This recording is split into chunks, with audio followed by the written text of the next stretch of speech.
Ancient Egyptian tombs were more than just burial sites. They were sacred spaces guarded by powerful curses. From pharaohs to high priests, many left behind chilling warnings meant to protect their eternal rest.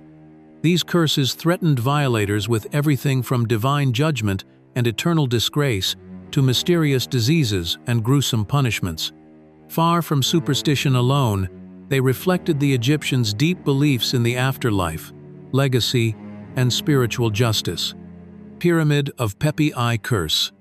The Pyramid of Pepi I, located in Saqqara and dating back to Egypt's 6th dynasty, might not be as visually impressive as the Grand Pyramids of Giza, but it holds a terrifying feature that sets it apart: a deadly curse. Carved into its walls is a chilling inscription, warning anyone who dares to violate the tomb.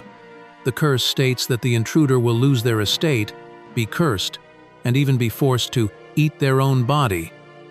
While this phrase is likely symbolic, suggesting a person wasting away in misery, it paints a dark picture. The curse further invokes the gods, Horus and Nephthys, asking them to bring total ruin upon the violator. Unlike vague superstitions, this is a detailed and aggressive threat aimed at protecting the pharaoh's final resting place with divine wrath and gruesome imagery. Tomb of Kentika Ikeki. Located in Saqqara, the tomb of Kentika Ikeki carries a brutally direct warning that leaves no room for interpretation. The curse, carved into the tomb wall, threatens that anyone who enters the tomb impure will have their neck seized like a bird. In ancient Egyptian belief, being impure could range from not performing proper rituals to engaging in dishonest acts like theft or deceit. This violent threat, symbolic of swift divine punishment, shows how seriously the ancient Egyptians took tomb protection. Such curses weren't merely symbolic. They acted as spiritual security systems meant to deter intruders. Saqqara is filled with similar protective texts, and archaeologists believe these vivid hieroglyphs were a warning that if the gods didn't punish you. Tomb of Ankhtifi. Ankhtifi, a regional governor during the unstable First Intermediate period of ancient Egypt, was deeply concerned about preserving his tomb and legacy. Buried in El Mo'alla, he inscribed a stern curse on the wall of his tomb that aimed directly at future rulers. The curse warned that any ruler who commits evil against his coffin would be denied acceptance of offerings, and that their children would lose the right to inherit. In ancient Egyptian culture, legacy and proper afterlife rituals were of immense importance. To be cut off from divine acceptance and to have one's lineage ended meant spiritual erasure. Ankhtifi's curse served not only as a powerful deterrent, but as a declaration that any violation would bring both personal and generational ruin. Curse of High Priest Peniut. Peniut, a high priest and royal scribe who served under Pharaoh Ramesses VI during Egypt's 20th dynasty, was buried in Aneba, a site in ancient Nubia. Known for his unwavering loyalty to the pharaoh, Peniut expected the same respect after death. His tomb carries a curse that plainly warns, "He shall be miserable and persecuted," aimed at anyone daring to defile his resting place. Unlike more dramatic curses, this one relies on simple human misery as punishment, lacking divine threats or gory descriptions. The tomb also reflects Peniut's personal dedication to the pharaoh and temple, making his warning feel more like a personal plea than just a standard curse. It's a clear message. He lived honorably, and his memory deserves peace. Tomb of Thutmose I. Thutmose I, an influential pharaoh of Egypt's 18th dynasty and a key figure in expanding the empire, was first buried in KV 38-inch the Valley of the Kings before being reinterred by his daughter Hatshepsut in KV 20. His tomb includes a sharp and chilling curse. "He shall have no heir." In ancient Egypt, this was more than a punishment. It was the ultimate form of spiritual destruction. The curse wasn't just about protecting treasure. It was meant to eliminate the violator's legacy, ensuring their family line ended and that they would be forgotten. In Egyptian belief, Heirs were essential for performing rituals that helped the dead reach the afterlife. By threatening this, Thutmose III's curse delivered a fate worse than death. Eternal erasure, Mastaba's curses. Aside from pyramids, the ancient Egyptians also constructed flat-roofed tombs known as mastabas, with over 160 found at Saqqara alone, while many were simple burial sites.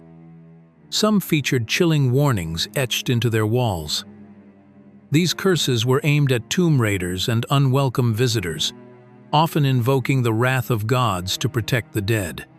In some cases, they specifically targeted impure persons, threatening them with brutal punishment, like having their necks wrung like a goose. These inscriptions weren't just symbolic. They were believed to carry real power, acting as supernatural security systems to deter anyone from violating the sacred resting places. Tomb of King Tut. The most infamous Egyptian tomb curse is undoubtedly that of King Tutankhamun. Discovered in the early 1922 by British archaeologist Howard Carter and funded by Lord George Carnarvon, the tomb's opening caused a global sensation, but it wasn't long before stories of a deadly curse began to circulate. The supposed curse warned that anyone who disturbed the tomb would die. Not long after entering, Lord Carnarvon died of blood poisoning. Over the following years, several people linked to the excavation, like Arthur Mace, who died of arsenic poisoning, and Carter's secretary Richard Bethel, who was found smothered, also met sudden deaths. Even Douglas Reed, who X-rayed the mummy, died shortly after. While Carter himself lived longer, he eventually died in 1939. Was it coincidence or something more? While skeptics chalk it up to chance, the pattern of mysterious deaths still fuels belief in the legendary curse. Old Kingdom Royal Curse. Several tombs from Egypt's Old Kingdom feature a particularly unsettling curse. Cursed be those who disturb the rest of a pharaoh. Death by a disease no doctor can diagnose. Unlike curses invoking divine creatures or dramatic fates, this one played on the fear of real-world suffering. Ancient Egyptians feared disease greatly. It was invisible, painful, and beyond the reach of even the most knowledgeable healers. This curse brought the horror close to home, threatening slow and mysterious bodily decay, a fear that still resonates today. It's a reminder that sometimes the scariest threats are the ones rooted in everyday helplessness. Harkhuf's curse. Harkhuf, a powerful official during Egypt's 6th dynasty, was known for his expeditions to Nubia and his role as governor of Upper Egypt. His tomb contains a stern warning to would-be intruders. As for any man who shall enter into this tomb as his mortuary possession, I will seize him like a wild fowl. He shall be judged by the great God.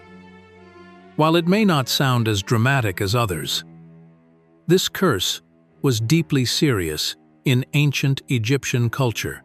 Being seized like a bird symbolized sudden capture and destruction, and judgment by the great god, likely Osiris or Ra, meant facing divine consequences.